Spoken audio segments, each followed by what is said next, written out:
जय हिंद, वंदे मातरम। दोस्तों स्वागत करता हूं आप सभी का आपके अपने परिवार दीक्षित एजुकेशन अड्डा पर। दोस्तों एक बार फिर हाजिर हो चुका हूं लेकर आप सभी के लिए एकदम लल्लन टॉप प्रश्नों की सीरीज। अगर आप दोस्तों एसएससी जीडी, एसएससी सीजीएल या एसएससी सीएचएसएल के साथ कोई सा भी एक दिवसीय एग्जाम देने वाले हैं तो आप सभी के लिए वीडियो अति महत्वपूर्ण साबित होगी। आज से दोस्तों हम साइंस के कुछ महत्वपूर्ण सवालों के ऊपर भी चर्चा करने वाले हैं। आज का वीडियो बहुत ही महत्वपूर्ण साबित होगा। सारे सवालों को आप अपनी कॉपी के अंदर वन लाइनर नोट्स के रूप में नोट करते चलें। आइए दोस्तों शुरू करते हैं आज की क्लास।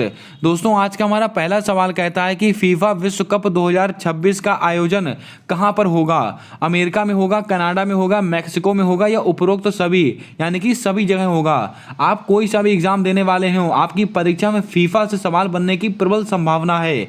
दोस्तों आपको बता दें फीफा विश्व कप 2026 इसका आयोजन कहां पर होगा, तो आपको नोट करके रखना है। इसका आयोजन होगा उपरोक्त सभी जगह पर, यानी कि अमेरिका, कनाडा और मैक्सिको, इन तीनों पे जगह पर दोस्तों फीफा विश्व कप 2026 का आयोजन होने वाला है। आइए दोस्तों बात करते हैं फीफा विश्व कप 2022 को लेकर। दोस्तों 2022 वाला कहां पर हो रहा है, तो आप सबको पता है कतर दोहा में हो रहा है। कहां पर? कतर दोहा के अंदर हो रहा है फीफा 2022 का। अब दोस्तों अगर आपसे पूछा जाए कि इसके अंदर कितनी टीमों ने भाग लिया है, कुल 32 टीमों ने दोस्तों इसके अंदर भाग लिया है। अगर आपसे कहा जाए कि इस दोस्तों फीफा जो विश्व कप है 2022 इसमें दोस्तों 32 टीमों ने भाग लिया है और इस खेल को दोस्तों किस फुटबॉल के द्वारा खेला जा रहा है, ये फुटबॉल का भी नाम बहुत ही महत्वपूर्ण है। अगर आपसे कहा जाए कि ये किस फुटबॉल के द्वारा खेला जा रहा है, अल रहेला। क्या है? अल रहेला, ये दोस्तों फुटबॉल का नाम है, इसको आप नोट करके रखें। और इसे किस कंपनी ने बनाया है? एडिडास कंपनी ने बनाया है, इसको भी आपको ध्यान में रखना है। और इसका टाइटल स्पॉन्सर बहुत ही महत्वपूर्ण है, वाईजूस। दोस्तों इसका जो टाइटल स्पॉन्सर है वो कौन है? वाईजूस है। और दोस्तों इसका शुभंकर क्या लिखा गया है?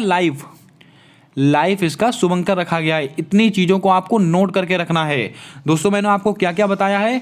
फीफा विश्व कप 2026 का आयोजन कहां पर होगा? अमेरिका, कनाडा और मैक्सिको में होगा। और फीफा 2022 का आयोजन कहां पर हो रहा है? कतर दोहा में हो रहा है। और इसमें कितनी टीमों ने भाग लिया है? कुल 32 टीमों ने भाग लिया है। और इस किस फुटबॉल के द्वारा खेला जा रहा है? उस फुटबॉल का नाम क्या है? अल रहेला। और दोस्तों इसका टाइटल स्पॉन्सर कौन है? बाइजूस। और इसका दोस्तों शुभंकर क्या है? लाइफ। इतनी चीज़ों को आपको नोट करके रखना है। आइए दोस्तों बात करते हैं आज अगले प्रश्न को लेकर। दोस्तों आज का हमारा अगला प्रश्न कहता है कि शुद्ध शून्य कार्बन उत्सर्जन का लक्ष्य कब तक रखा गया है? 2047 तक, 2070 तक, 2072 तक, 2075 तक। क्या होगा आपका सही जवाब? जल्दी से बताएं। आपकी परीक्षा में यह सवाल बनने की प्रबल संभावना है। दोस्तों सबसे पहले आपको पता होना चाहिए शुद्ध शून्य कार्बन उत्सर्जन का मतलब क्या होता है। आप इसका मतलब ये बिल्कुल मत समझिएगा कि जो कार्बन का उत्सर्जन है बिल्कुल शून्य कर देंगे, ऐसा कभी नहीं हो सकता है। इसका दोस्तों साफ साफ मतलब होता है कि जितना कार्बन का उत्सर्जन हम कर रहे हैं उतना ही दोस्तों उसका हम मैनेजमेंट कर सकें, यह होता है शुद्ध शून्य कार्बन उत्सर्जन का मतलब। और दोस्तों इसका लक्ष्य अपने भारत के द्वारा कब तक का रखा गया है, तो आपको नोट करके रखना है 2070 तक। आपका ऑप्शन नंबर आपका ऑप्शन नंबर बी बिल्कुल राइट जवाब होगा। अब आप दोस्तों कमेंट करके बताएं कि 2047 तक किस चीज का लक्ष्य रखा गया है। जल्दी से दोस्तों कमेंट करके बताएं, बहुत ही महत्वपूर्ण सवाल है ये। 2047 तक किस चीज का लक्ष्य रखा गया अपने भारत देश के द्वारा, इसका जवाब आपको कमेंट कर बताना है। अगर दोस्तों आपसे कहा जाए कि हर घर जल, इसका दोस्तों लक्ष्य कब तक रखा गया है? 2024 तक। 2024 तक रखा गया है हर घर जल का लक्ष्य। अगर दोस्तों आपसे कहा जाए हर घर जल वाला पहला प्रमाणन जिला कौन सा है, तो आप कहेंगे बुरहानपुर। क्या कहेंगे? बुरहानपुर। और ये बुरहानपुर कहाँ पर स्थित है? ये मध्य प्रदेश के अंदर स्थित है। अगर आपसे कहा जाए कि पहला हर घर जल वाला राज्य कौन सा है, तो आप कहेंगे गोवा। इतनी चीज़ों को आपको नोट करके रखना है। आपको दोस्तों कमेंट करके बताना है कि 2047 का कौन सा ऐसा लक्ष्य है जो 2047 तक रखा गया है, इसका जवाब आपको कमेंट कर बताना है। आइए दोस्तों बढ़ते हैं आज अगले प्रश्न की ओर। भाइयों बहनों आज का हमारा अगला सवाल कहता है कि काशी यात्रा योजना का संबंध किस राज्य से है? त्रिपुरा से है, कर्नाटक से है, उत्तर प्रदेश से है, पंजाब से है। क्या होगा आपका सही जवाब? जल्दी से बताएं। दोस्तों एक ना एक योजना आपकी परीक्षा में पूछी जानी तय है। जल्दी से बताएं दोस्तों, काशी यात्रा योजना इसका संबंध किस राज्य से है? भाइयों बहनों आपको बता दें काशी यात्रा योजना का संबंध ये दोस्तों किस राज्य से है, तो आपको नोट करके रखना है कर्नाटक। इसका आंसर आप बिल्कुल उत्तर प्रदेश मत लगाइएगा, आपका जवाब गलत हो जाएगा। काशी यात्रा योजना का संबंध किससे है? कर्नाटक से है। आइए दोस्तों ऑप्शंस में जितने राज्य हैं उनकी कुछ महत्वपूर्ण योजनाएं हम आपको बताते हैं। त्रिपुरा की दोस्तों एक योजना है अर्न विद लर्न। क्या है दोस्तों?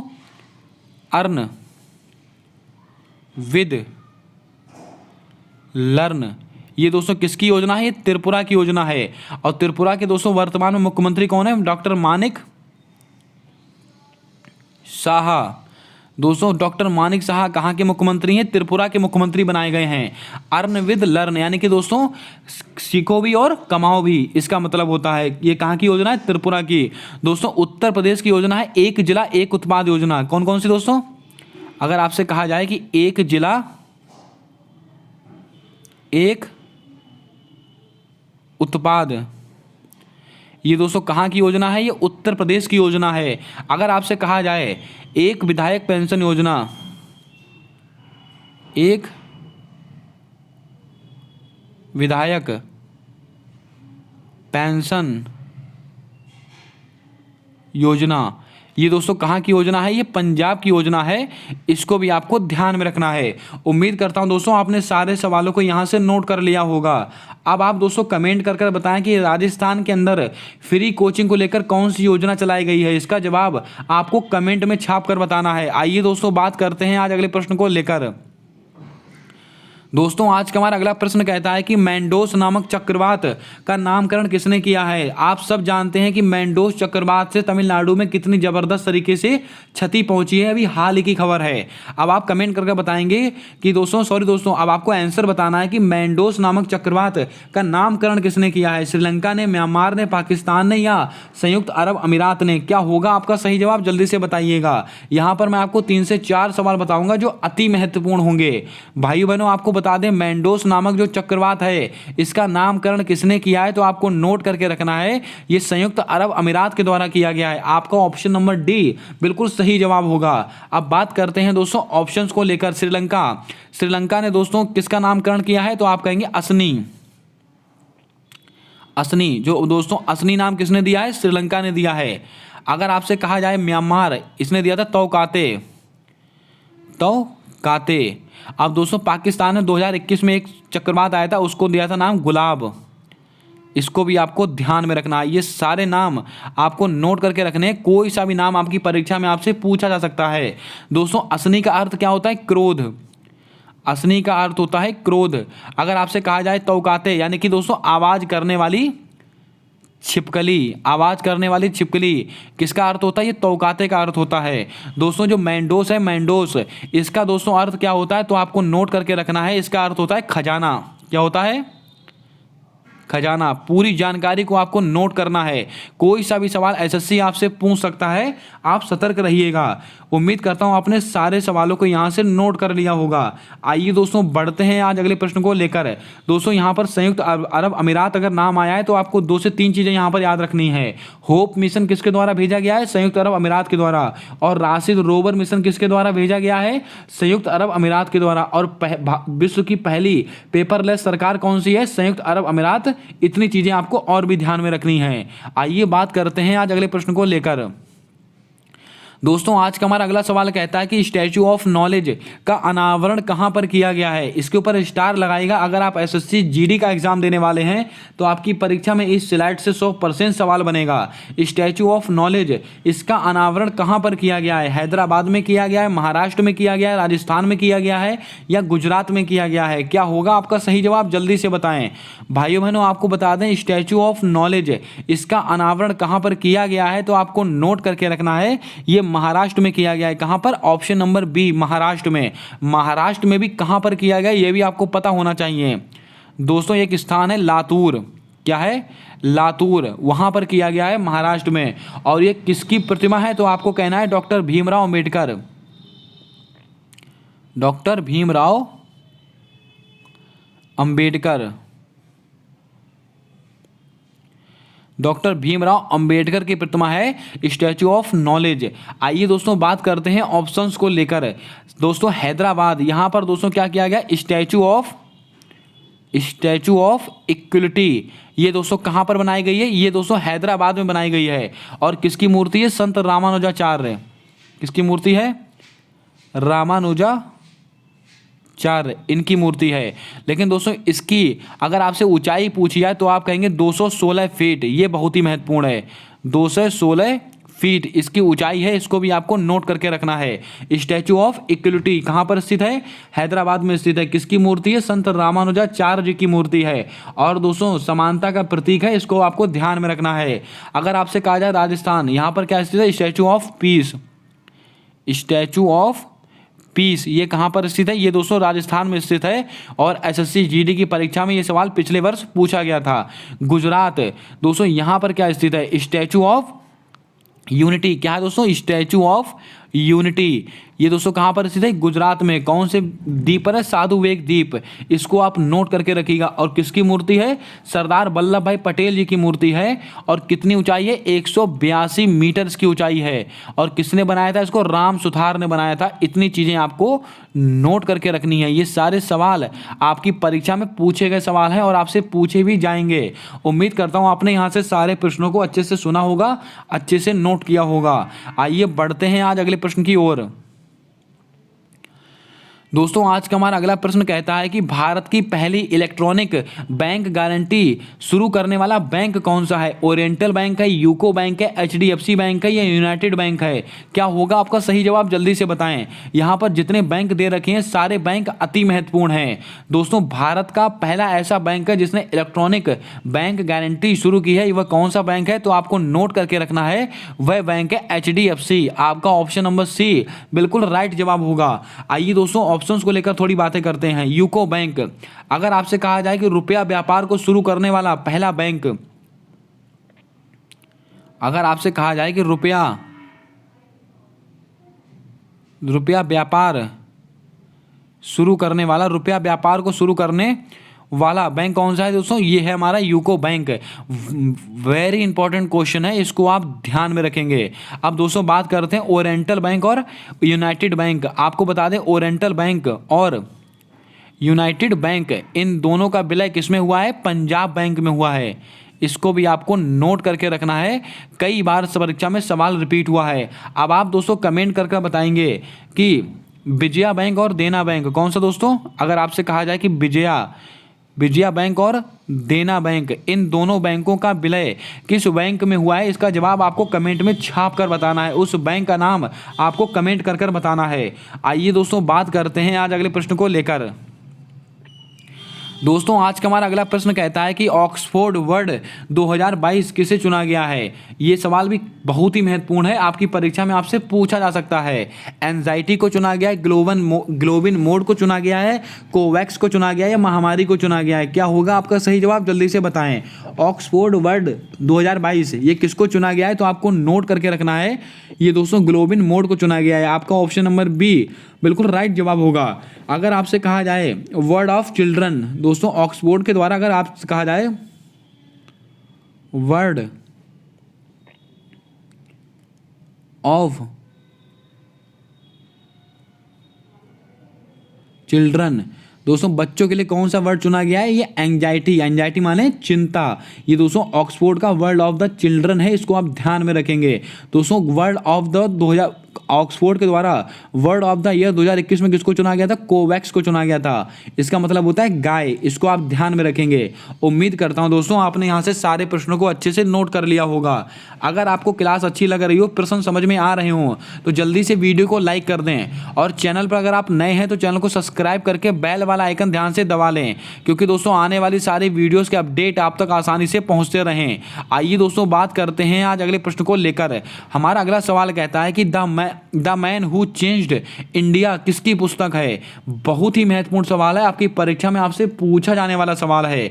हरीश मेहता की पुस्तक है, विनोद राय की पुस्तक है, गौतम अडानी की पुस्तक है या मुकेश अंबानी की पुस्तक है?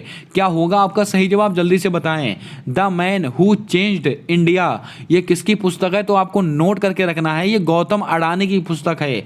आपका ऑप्शन नंबर सी बिल्कुल राइट जवाब होगा। आइए दोस्तों ऑप्शंस की तरफ बात करते हैं। दो पुस्तकें आपको बहुत ही महत्वपूर्ण बताता हूं मैं। हरीश मेहता, इनकी एक पुस्तक है द मैरविक इफेक्ट, आपको पता होगा मैंने नोट कराई थी ये पुस्तक। क्या दोस्तों, द मैवरिक इफेक्ट। ये दोस्तों किसकी पुस्तक है? ये दोस्तों पुस्तक है हरीश मेहता की। और दोस्तों विनोद राय की पुस्तक है not just a night watchman. Not just a night watchman, ये किसकी पुस्तक है? Not just a night watchman. Not just a night watchman किसकी पुस्तक है? विनोद राय की पुस्तक है। और द मैरविक इफेक्ट ये किसकी पुस्तक है? हरीश मेहता की। और the man who changed India ये किसकी पुस्तक है? ये गौतम अडानी की पुस्तक है। अब आप दोस्तों कमेंट करके बताएं कि अरविंद घोष इनकी दोस्तों पुस्तक का क्या नाम है? जल्दी से कमेंट करके बताएंगे आप। बहुत ही फेमस पुस्तक है, कई बार परीक्षाओं में रिपीट हुई पुस्तक है। जल्दी से बताएं कमेंट कर। आइए दोस्तों बात करते हैं आज अगले प्रश्न को लेकर। दोस्तों नोट कीजिएगा परीक्षा में आने वाला सवाल, EOS 06 को किसके द्वारा लॉन्च किया गया है? दोस्तों अभी तक आपने EOS 02, EOS 04 पढ़ा था, लेकिन दोस्तों अब आपको बताना है कि EOS 06 को किसके द्वारा लॉन्च किया गया है। अर्थ ऑब्जर्वेशन सैटेलाइट 06 को किसके द्वारा लॉन्च किया गया है?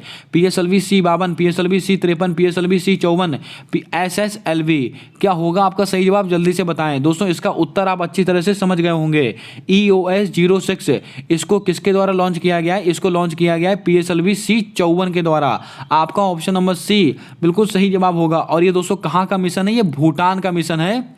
इसको भी आपको थोड़ा ध्यान में रखना है, बहुत ही महत्वपूर्ण सवाल है आपकी परीक्षा को लेकर। भूटान का दोस्तों, भूटान के जो रॉकेट है उसको लॉन्च किया गया है PSLV C54 के द्वारा। इसको भी आप थोड़ा ध्यान में रखें। आइए दोस्तों ऑप्शंस की तरफ बातें करते हैं। PSLV C52 इसको दोस्तों इसके द्वारा क्या लॉन्च किया गया था? EOS 04। ये मिशन दोस्तों किसके द्वारा लॉन्च किया गया था? ये PSLV C52 के द्वारा। और PSLV C53 इसके द्वारा दोस्तों सिंगापुर के 3 सैटेलाइट, किसके दोस्तों? सिंगापुर के 3 सैटेलाइट को लॉन्च किया गया था PSLV C53 के द्वारा। अगर आपसे कहा जाए SSLV EOS 02 और आज़ादी सैट, कौन सा दोस्तों? आज़ादी सैट, इसको दोस्तों किसके द्वारा लॉन्च किया गया था? तो आपको कहना है SSLV के द्वारा लॉन्च किया गया था, जिसका दोस्तों ये विफल हो गया था। इसको भी आप थोड़ा ध्यान में रखें। उम्मीद करता हूं दोस्तों आपने सारे प्रश्नों को यहां से नोट कर लिया होगा। आइए बढ़ते हैं आज अगले प्रश्न को लेकर।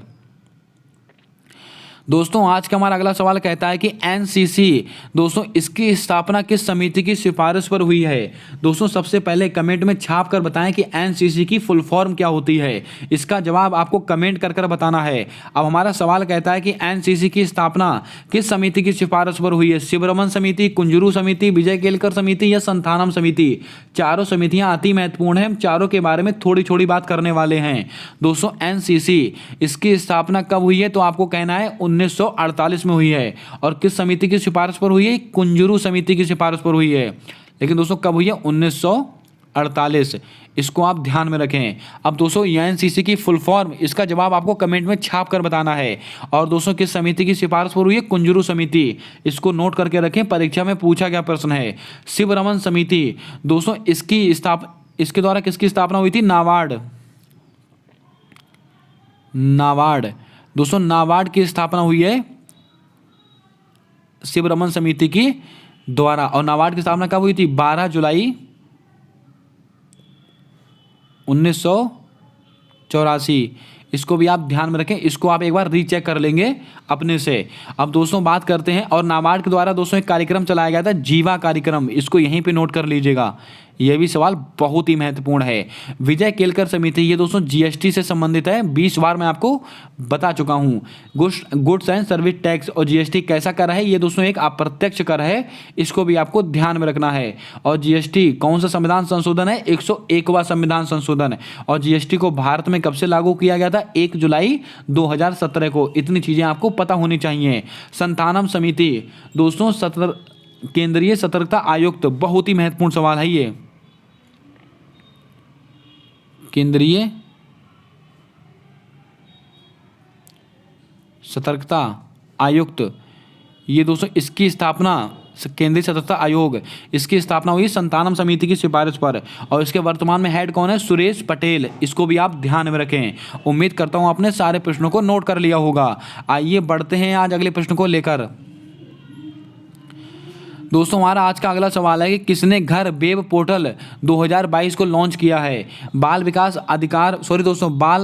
राष्ट्रीय बाल अधिकार संरक्षण आयोग ने, खादी ग्राम उद्योग आयोग ने, नीति आयोग ने, ग्रामीण विकास मंत्रालय ने। क्या होगा आपका सही जवाब? जल्दी से बताएं।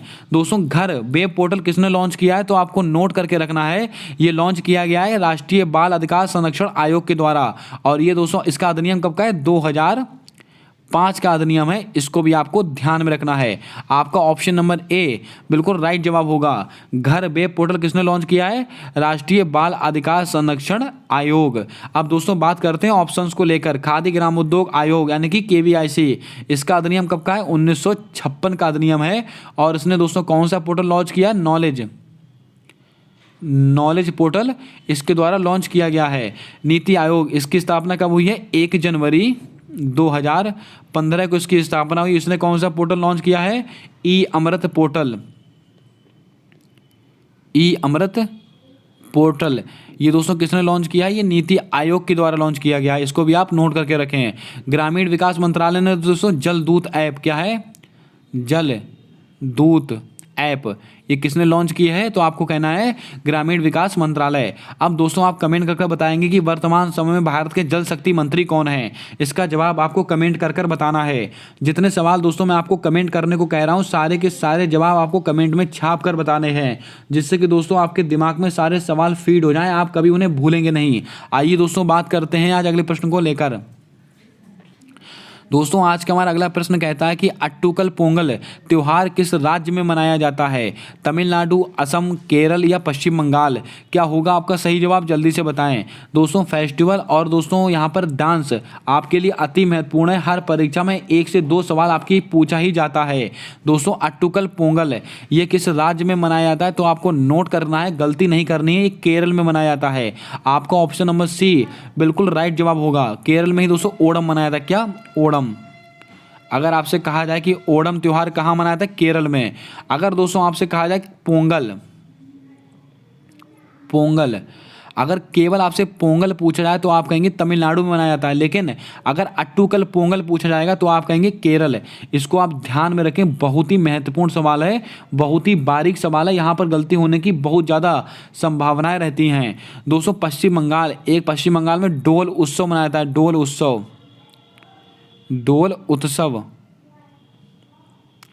डोल उत्सव या आपसे डोल यात्रा कुछ भी पूछा जाए तो आपका जवाब क्या होगा? पश्चिम बंगाल। दोस्तों असम में एक बहुत ही महत्वपूर्ण फेस्टिवल मनाया जाता है। इसका जवाब आपको बताना है। कौन सा दोस्तों? बिहू। ये कहाँ मनाता है? ये असम में मनाया जाता है। इसको भी आप थोड़ा ध्यान में रखें। आइए दोस्तों बात करते हैं आज अगले प्रश्न को लेकर। भाइयों बहनों आज का हमारा अगला सवाल कहता है कि तहकीक-ए-हिंद किसकी पुस्तक है? लगाइएगा स्टार, आपकी परीक्षा में सीधा छपेगा यहाँ से सवाल है। दोस्तों तहकीक-ए-हिंद किसकी रचना है? मतलब तहकीक-ए-हिंद दोस्तों किसने रचना की थी? फिरदौसी ने की थी, अल-बरूनी ने की थी, अबुल फजल ने की थी या कलहड़ ने की थी? क्या होगा आपका सही जवाब? जल्दी से बताएं। एकदम लल्लन टॉप प्रश्न है, आपकी परीक्षा में आने वाला सवाल है। दोस्तों आपको बता दें तहकीक-ए-हिंद या दोस्तों आपसे पूछा जाए किसकी रचना है तो आप कहेंगे अल-बरूनी की रचना है। किसकी रचना है? अल-बरूनी। दोस्तों अगर यहाँ पर किताब उल हिंद, अगर आप पर तो यहाँ किताब उल हिंद या अगर ये भी लिखा होता तब भी दोस्तों किसकी होती? अल-बरूनी की रचना होती। फिरदौसी इनकी दोस्तों कौन सी रचना है? शाहनामा। क्या है दोस्तों? शाहनामा। इसको भी आप नोट कर लें। ये हिस्ट्री के बहुत ही लल्लन टॉप प्रश्न है, कई बार परीक्षाओं में पूछे गए सवाल हैं। दोस्तों तहकीक-ए-हिंद किसकी रचना है? ये अल-बरूनी की रचना है। अगर दोस्तों आपसे कहा जाए कि शाहनामा किसकी है? ये फिरदौसी की है। अबुल फजल इनकी दोस्तों एक बहुत ही महत्वपूर्ण है।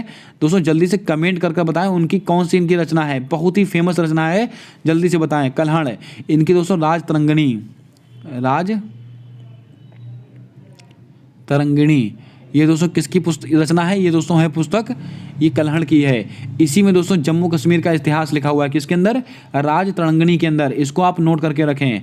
दोस्तों मैंने आपसे पूछा है कि अबुल फजल, इनकी एक पुस्तक का नाम है, बहुत ही महत्वपूर्ण है, उसका जवाब आपको कमेंट में छाप कर बताना है। बहुत ही फेमस रचना है इनकी। आइए दोस्तों बात करते हैं आज अगले प्रश्न को लेकर।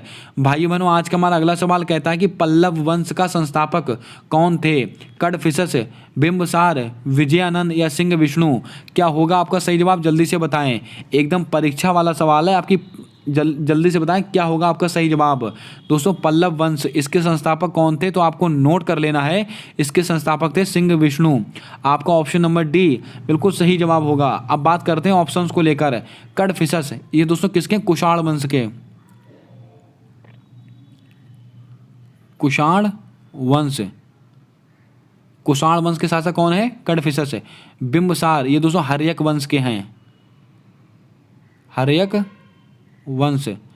अब दोस्तों विजयानंद चोल वंश के शासक हैं, चोल वंश।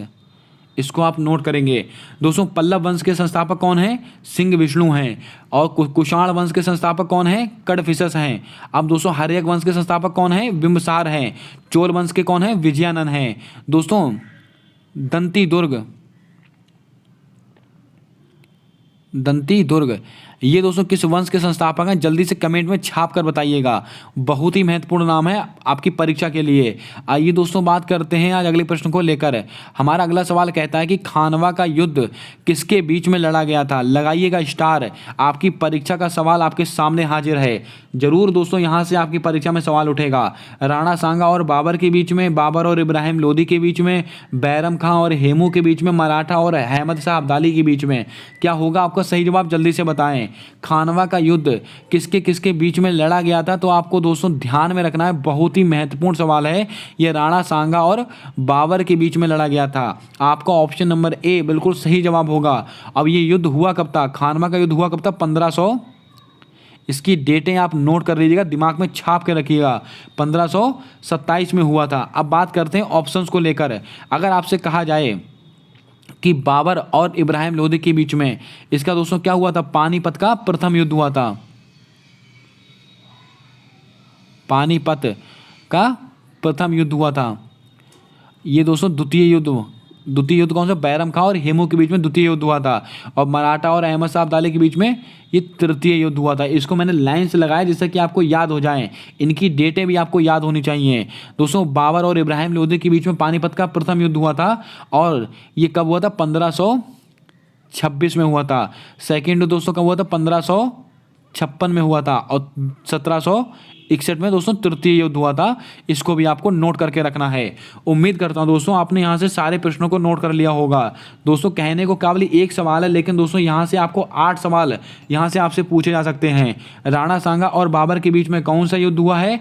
खानवा का युद्ध हुआ है। कब हुआ है? 1527 में हुआ है। बाबर और इब्राहिम लोदी के बीच में कौन सा युद्ध लड़ा गया? पानीपत का प्रथम युद्ध लड़ा गया। कब लड़ा गया? 1526 में लड़ा गया। बैरम खां और हेमू के बीच में दोस्तों कौन सा युद्ध लड़ा गया? पानीपत का द्वितीय युद्ध लड़ा गया। कब लड़ा गया? 1556 में लड़ा गया। मराठा और अहमद शाह अब्दाली के बीच में कौन सा युद्ध लड़ा गया? पानीपत का तीसरा युद्ध लड़ा गया। कब लड़ा गया? 1761 में लड़ा गया। इन सारे सवालों को आप ध्यान में रखें। आइए दोस्तों बात करते हैं आज अगले प्रश्न को लेकर। दोस्तों आज का हमारा अगला प्रश्न कहता है कि भारत का राष्ट्रीय चिन्ह कब अपनाया गया? एकदम लल्लन टॉप प्रश्न है दोस्तों आपकी पॉलिटी का। दोस्तों इसको आप हिस्ट्री में भी रिलेट कर सकते हैं, पॉलिटी में भी आपसे पूछा जा सकता है। 29 अगस्त 1947, 13 दिसंबर 1946 या 18 जुलाई 1947 या 26 जनवरी 1950 हमारा जो भारत का राष्ट्रीय चिन्ह है उसको कब अपनाया गया था? तो आपको नोट कर लेना है। उसको अपनाया गया था 26 जनवरी 1950 को। आपका ऑप्शन नंबर डी बिल्कुल राइट जवाब होगा। आइए दोस्तों ऑप्शंस को लेकर बातें करते हैं। इसको आप ध्यान में रखेंगे। भारत का राष्ट्रीय चिन्ह कब अपनाया गया है? 26 जनवरी 1950 को, जब हमारा संविधान लागू हुआ था। आइए दोस्तों ऑप्शंस की तरफ बातें करते हैं। 29 अगस्त 1947, इसको क्या हुआ था? प्रारूप समिति का गठन।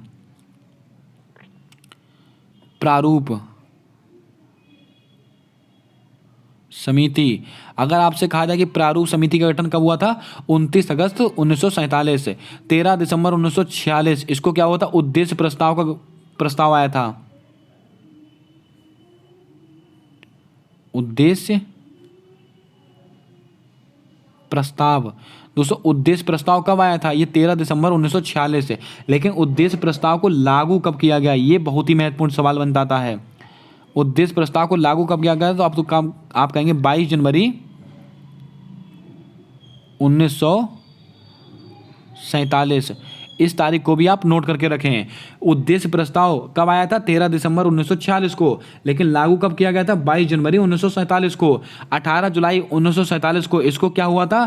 तो आपको नोट करके रखना है, ये स्वतंत्रता अधिनियम आया था। यानी कि दोस्तों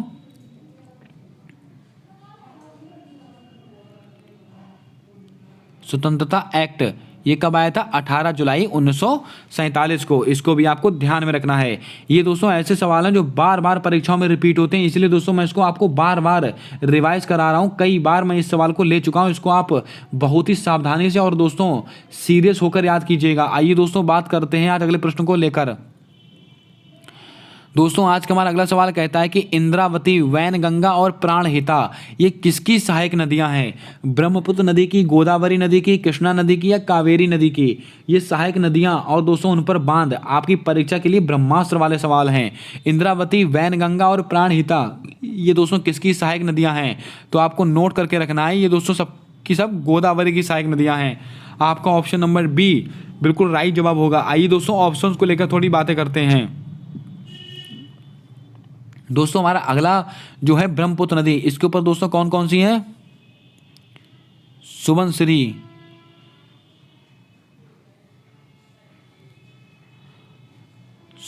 लोहित, ये सब दोस्तों किसकी सहायक नदियां हैं? सुबनसिरी, लोहित। और दोस्तों ये किसकी सहायक नदियां हैं? ये दोस्तों ब्रह्मपुत्र नदी की सहायक नदियां हैं। कृष्णा नदी की दोस्तों क्या क्या है? मालप्रभा, घाट प्रवाह और तुंगभद्रा और एक मूसी नदी। ये दोस्तों किसकी सहायक नदियां हैं? ये सब की सब कृष्णा नदी की सहायक नदियां हैं। कावेरी नदी की दोस्तों इंद्रावती, सॉरी इंद्रावती नहीं, इसकी माफ कीजिएगा। कावेरी नदी की दोस्तों सहायक नदियाँ क्या क्या है? आप कमेंट करके बताएंगे, मुझे अभी उसका याद नहीं आ रहा है। आप कावेरी नदी की दोस्तों कौन कौन सी सहायक नदियाँ हैं, इसका जवाब आपको कमेंट में छाप कर बताना है। दोस्तों इतनी सहायक नदियाँ आपको याद रखनी हैं। ब्रह्मपुत्र नदी की कौन सी है? सुबनसिरी, लोहित और कामेंग, ये दोस्तों किसकी सहायक नदियाँ हैं? ब्रह्मपुत्र नदी की हैं। गोदावरी की कौन सी है? इंद्रावती, वैनगंगा और प्राणहिता। कृष्णा नदी कौन सी है? घाटप्रभा, मालप्रभा, तुंगभद्रा और मूसी नदी। और कावेरी नदी की दोस्तों कौन कौन सी है? इसका जवाब आपको कमेंट कर ही बताना है। आइए दोस्तों बात करते हैं आज अगले प्रश्न को लेकर। दोस्तों आज का हमारा अगला सवाल कहता है कि अभिलेखों का अध्ययन क्या कहलाता है? न्यूमिस्मेटिक्स या एपिग्राफी या माइकोलॉजी या फाइकोलॉजी? क्या होगा आपका सही जवाब? जल्दी से बताएं।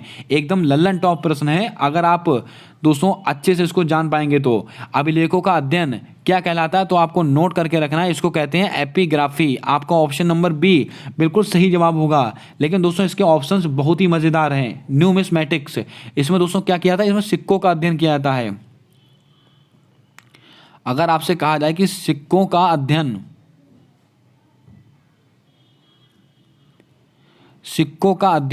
ये दोस्तों किसके अंदर किया जाता है? ये दोस्तों न्यूमिस्मेटिक्स के अंदर किया जाता है। अगर आपसे कहा जाए माइकोलॉजी, इसमें दोस्तों क्या है?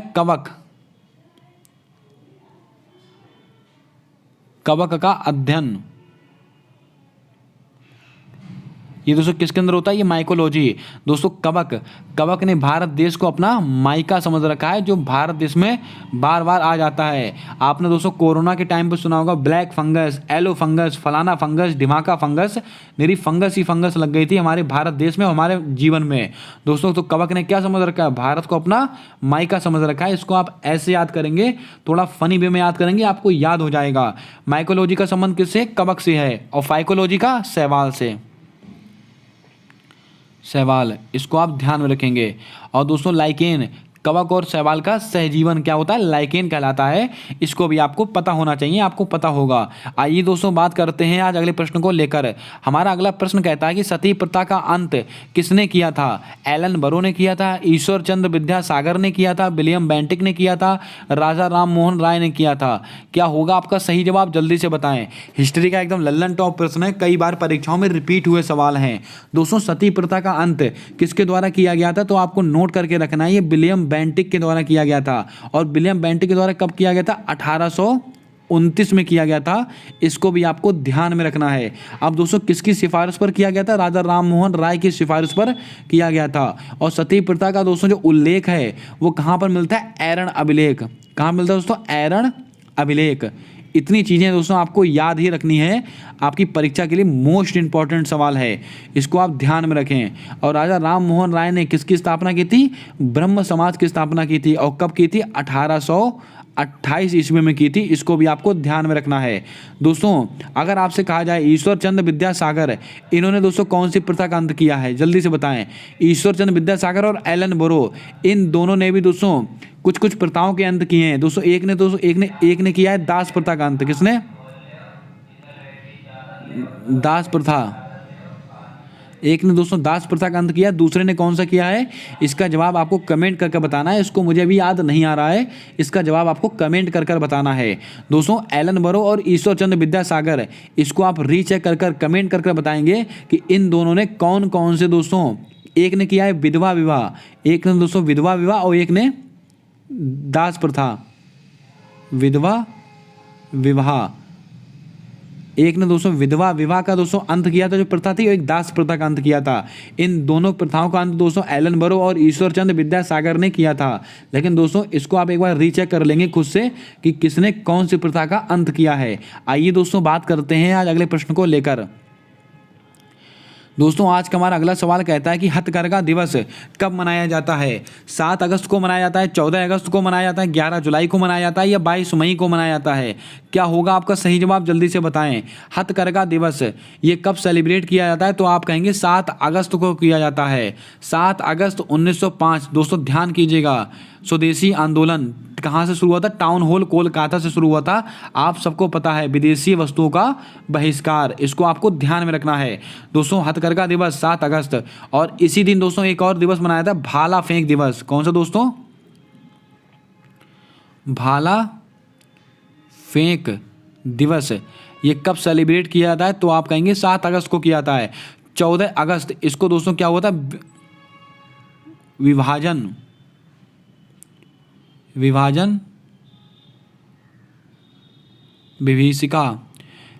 विभीषिका दिवस। ये कब मनाया जाता है? ये दोस्तों 14 अगस्त को मनाया था, यानी कि हमारे स्वतंत्रता दिवस से एक दिन पहले 11 जुलाई। इसको तो आप दोस्तों रट डालिएगा, विश्व जनसंख्या दिवस।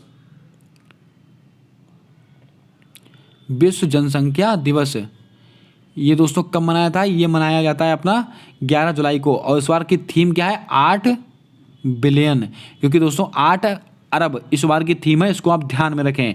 22 मई जैव विविधता दिवस, बायोडाइवर्सिटी डे, जैव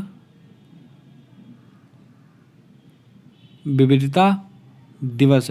ये कब मनाया था? ये दोस्तों मनाया जाता है 22 मई को। इसको भी आपको नोट करके रखना है। आइए दोस्तों बात करते हैं आज अगले प्रश्न को लेकर। दोस्तों यहाँ से शुरू होता है हमारा साइंस का पोर्शन। अब हम 5 सवाल डेली साइंस के भी करेंगे, जिससे कि दोस्तों आपका साइंस का भी पूरा सिलेबस कवर होता रहे। ऐसे से सवाल लेकर आऊँगा जो आपकी परीक्षा में सीधा हिट करेंगे और आपको नंबर दिलाएंगे, आपके माँ बाप के सपने को पूरा करेंगे। दोस्तों साइंस का हमारा पहला सवाल है कि हाइड्रोजन का कौन सा समस्थानिक रेडियो एक्टिव है? हाइड्रोजन का कौन सा समस्थानिक रेडियो एक्टिव है? हाइड्रोजन 1, 2, 3 या इनमें से कोई नहीं?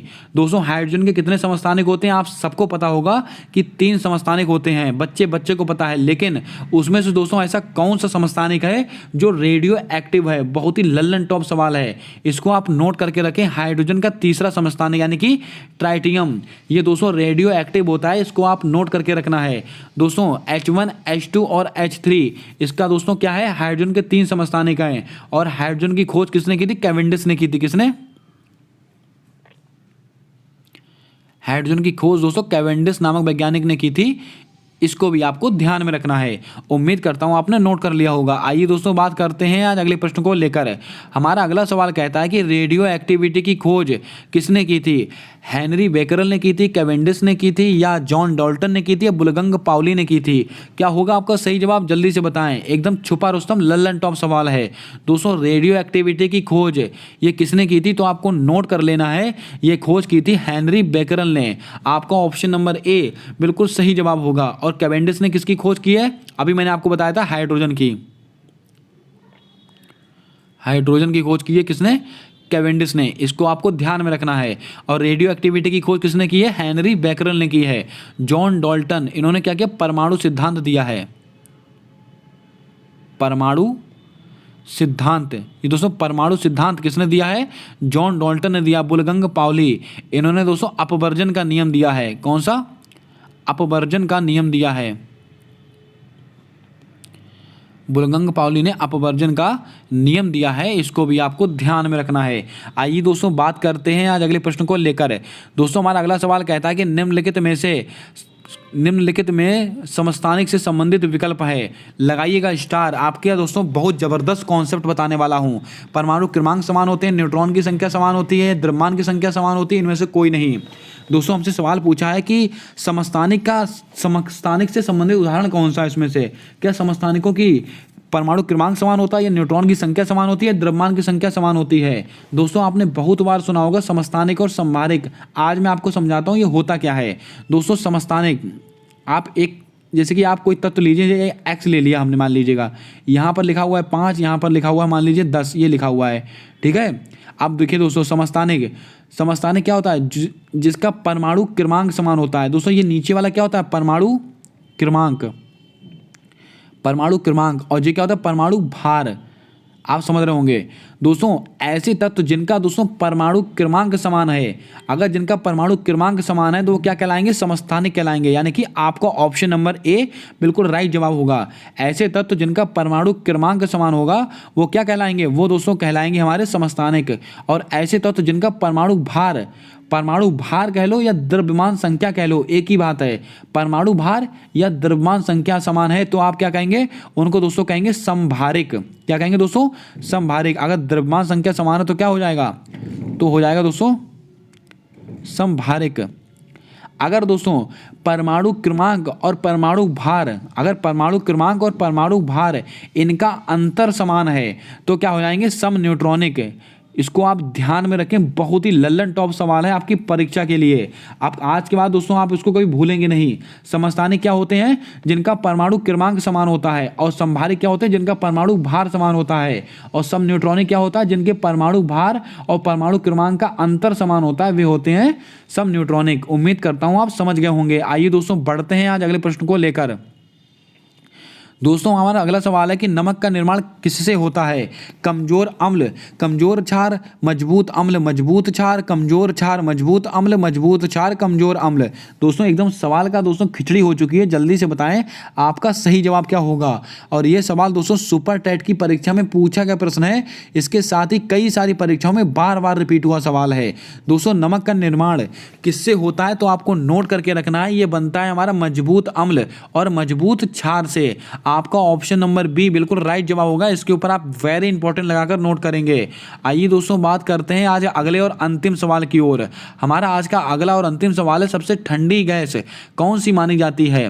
Radon gas, helium gas, freon gas या जाइलाई ब्रोमाइड गैस?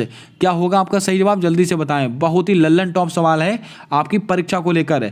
सबसे ठंडी गैस कौन सी मानी जाती है? ये दोस्तों हीलियम गैस को माना जाता है। आपका ऑप्शन नंबर बी बिल्कुल सही जवाब होगा। और हीलियम दोस्तों कैसी है? हीलियम हो गया, रेडान हो गए, ये सबकी सब अक्रिय गैसें हैं। इसको आप नोट करके रखें। उम्मीद करता हूं दोस्तों आपने सारे सवालों को यहाँ से नोट कर लिया होगा। जल्दी से दोस्तों कमेंट कर बताएं कैसी लगी आज की क्लास और कैसे लगे आज के सवाल। अगर दोस्तों आपको क्लास पसंद आई हो, सवाल पसंद आए हो, आपने कुछ नया सीखा हो तो जल्दी से वीडियो को लाइक कर दें। और चैनल पर अगर आप नए हैं तो चैनल को सब्सक्राइब करके बेल वाला आइकन ध्यान से दबा लें, क्योंकि आने वाली सारी वीडियोस के अपडेट आप तक आसानी से पहुंचते रहें। मिलते हैं आने वाली अगली वीडियो में, तब तक के लिए जय हिंद, जय भारत। दोस्तों अपना सपोर्ट, अपना प्रेम हमारे यूट्यूब चैनल के साथ हमेशा यूं ही बनाकर रखें।